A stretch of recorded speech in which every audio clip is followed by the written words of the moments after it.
Welcome back to Askewed Reviews. And today I'm reviewing a film that's currently in theaters. The movie that I'm referring to is the 2025 film I Know What You Did Last Summer, directed and co-written by Jennifer Caton Robinson. So if you, like me, grew up in a time where you watched a lot of horror movies during the 80s and 90s, you probably saw the original I Know What You Did Last Summer. And that movie, along with Scream, helped revitalize the slasher genre. Now, they did actually make a direct sequel called I Still Know What You Did Last Summer. And then there's a not so much sequel, but somehow maybe in the same world, third film called I'll Always Know What You Did Last Summer.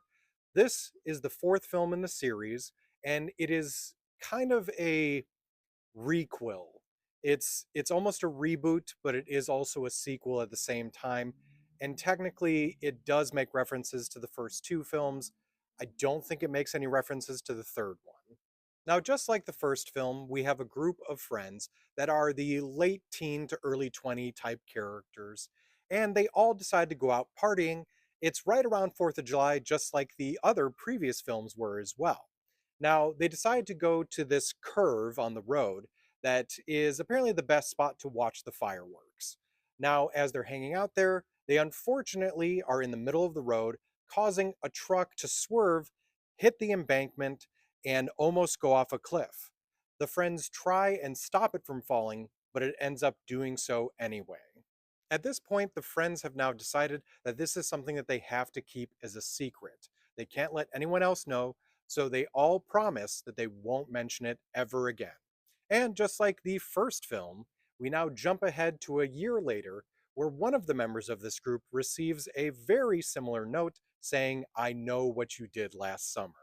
From here, our cast of characters decides to reach out to two survivors from that original event that happened in 1997 to see if they can get help on figuring out how to stop it from happening this time around.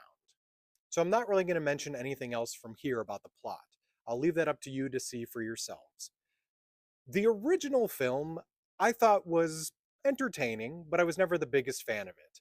I'll be honest, I really did not enjoy this movie pretty much whatsoever.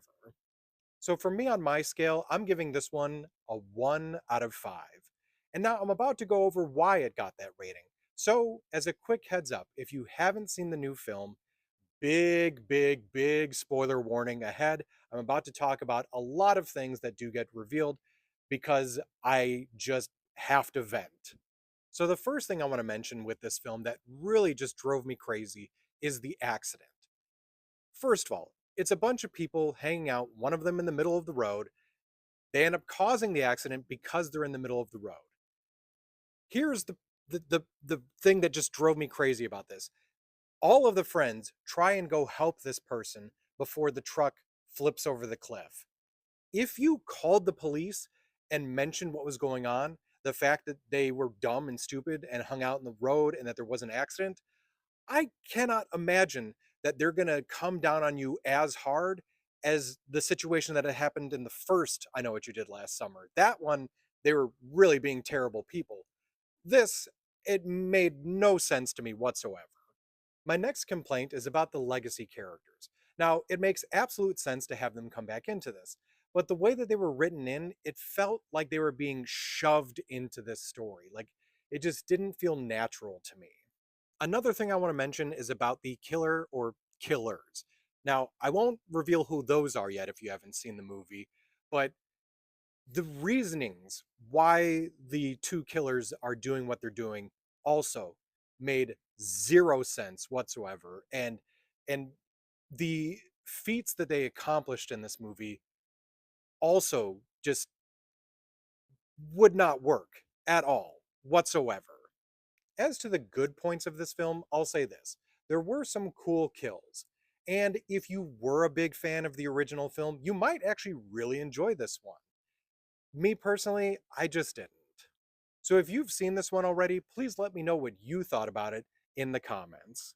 I hope you enjoyed this episode of Askewed Reviews. If there's any other films coming to theaters that you think I should watch and do a review for, just let me know in the comments.